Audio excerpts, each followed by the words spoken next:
Hey dear, Python braggers, are you tired of your code looking like a noodle bowl after a toddler gets to it? Well, buckle up because today we are diving into object-oriented programming where your code gets classy quite literally.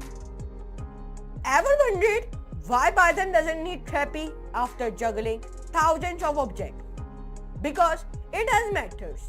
The real MVP's methods are like that one friend who shows up and get things done while you are still figuring out what to wear.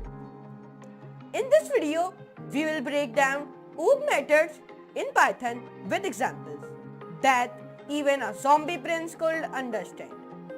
Yes, I said zombie prince.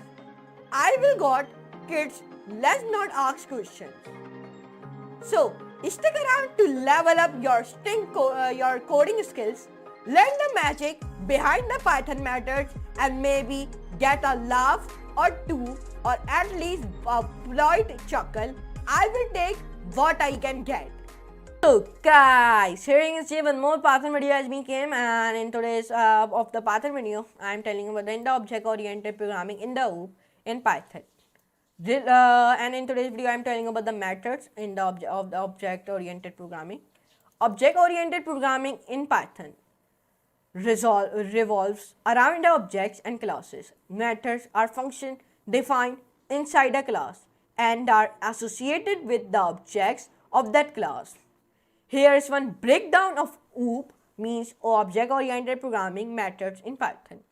First, instance methods. Instance method definition: it methods that operate on the instance of the class. They can access and modify the object attribute. Usage of it defined with the self as the first parameter. This is one example here, you can see it. And now let me copy this example. This one example of the instance methods. So let me copy it and let me come on my Visual Studio Code, and then I am creating one file by the name of index.py on my Visual Studio Code, and I am making this file in my documents. Wherever you make your Python file, this is your own choice. Now I am paste this code. First of all, here you can see this type of code I have written. First of all, I create one class by the name of dog, and then here I write here says wolf. Now let me see what type of output to give me. Now it is giving me, okay, save it in it. So this one syntax, okay, something, this is like a syntax of the instant methods, and I have told you the usage of the instant method. It defines a self as the first parameter. Number 2, class methods definition: methods that operates on the class itself is not instance. They can modify the class state. Usage of it defines the @class method, decorator, and CLS as the first parameter. Okay, this is your definition of the class method, and this is the usage of the class method. I have told you that. So now let's run his code, and let's run his code. Copy it and paste it. Here I first of all create a one class by the name of animal. Then in the I create a one variable by the name of species, and in my variable I write here, I make a string, and in the string I write like mammal. Then I write @class method. Now let me see which type of output will give me. Save it and run it. So now, okay, unexpected intent. Okay, it has now it is not giving me the error now. So here you can see it. Now when I minimize it, number 3, there I have told you the two methods. First method is instance method. Number 2 method is of class method. And these both methods I told you about its definition and usage also. Now number 3, static methods. Now let me tell you the definition of the static methods. Methods that don't operate on the instance or the class. They are utility functions within the class. Now let me tell you the usage of the static methods. The usage of the static method is it defined with @static method, decorator, and do not take a self or CLS. Now let me give you the example of it. This one example of it, and you will be run this code on your Python. Okay, now let me copy it and then paste it. Here, first of all, we create a one class by the name of calculator. Okay, then I write here @static method. Then I create here one def keyword, and then I write here my add, and in the add I write my first variable name by the name A, and I write here my second variable name B. Okay, Then I write here subtract now. In the def keyword I write here subtract, and first of all I write my a variable, then I write my b variable, and I also write here our static method. Okay, so now let me minimize it. Number 4, special or magic methods. Now let me tell you the definition of it. Methods with the double underscores that define a special behavior, for example interization, string representation or comparison. Now let me tell you some common methods. First, in itself, it is the one constructor. Now, string self means str. It is the string representation. Number 3, wrapper self. It is the one official string representation. Number 4, len self. It defines a behavior of len. Okay, and len means len function. Now, number 6, eq self other. It define a equality, means equals to. Okay, now this is one example. Here you can see it.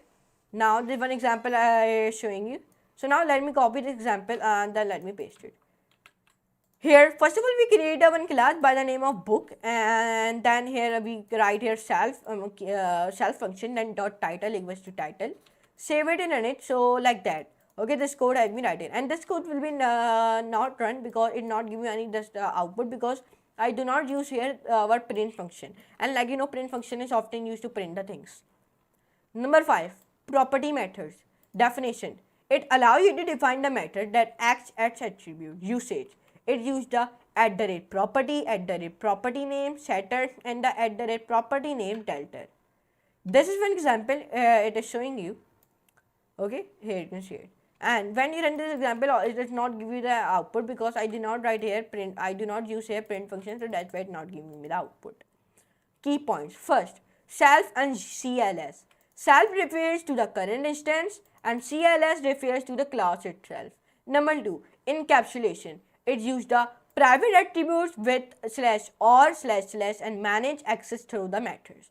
Number 3, reusability. It methods encourage code reusability by performing specific tasks encapsulated within the class. Will you like examples on the specific methods? So tell me in the comments. So in today's video, I told you about the in the Python what are OOP methods. So I hope you can enjoy this class. If you enjoy, so please like this video, share and subscribe to my channel, and don't forget to all the notification bell also, so you never miss over any future related videos about the object oriented programming in Python. So now, but anyways, I meet you in next class and next very amazing like that type of videos of the object oriented programming. And that's wrap folks. We'll just explore OOP methods in Python. The heroes behind the scenes, keeping your code running like a well-oiled machine. Remember, coding's like life. You define your methods and then you call them when needed. Just make sure you don't pass the wrong arguments. Life doesn't handle errors gracefully. Don't forget to like, share and subscribe for more Python magic. And if you are got questions, drop in them in comments. Let's debug life together. Until next time, happy coding!